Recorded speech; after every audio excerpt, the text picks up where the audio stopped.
You are the one who gets to say if you like how you look. If you don't like your appearance, well, you're the only one who gets to decide. But keep in mind that you just might be wrong. Most likely, you look just fine.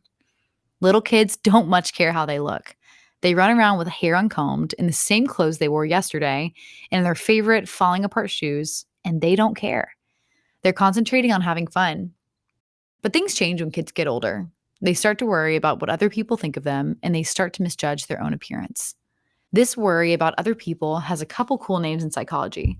One is social comparison, which means that people, young adults especially, keep mental checklists of who has the nicest nose and the skinniest legs and rate themselves lower than everyone else.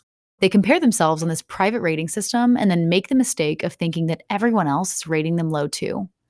The secret is that no one is 100% happy with their looks. Everyone is rating themselves downs compared to each other. For teens, social comparison works against everyone. The second psychological idea is what's called the spotlight effect. Teens tend to think they're standing in a spotlight and others notice them and pass judgment on their looks all the time. This isn't just being egotistical, it's part of the development of kids from children to adults. It's normal, but obviously, it's also not quite right. We're not standing in a spotlight and others aren't talking about us. In fact, everyone feels they're standing in their own spotlight and thinks everyone is looking at them. It's hard to be realistic about your looks if you feel like you're always on stage.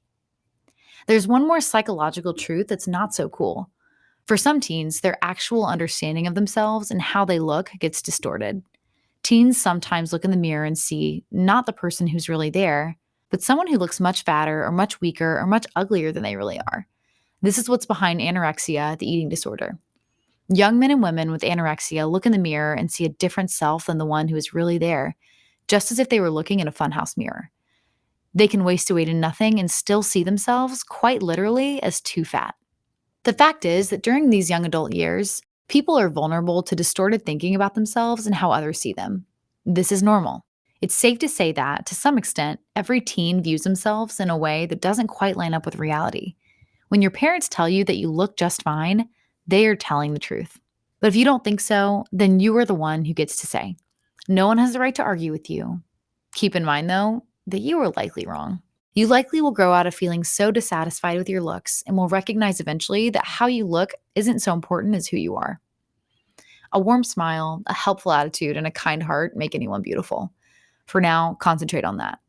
If, once you've grown up, you still don't like your looks, you can decide then what to do. For now, wait. See if your priorities don't change as you grow beyond the psychological minefield you're in right now. This is Nadia, and these are more ways to stay happy, healthy, and terrific.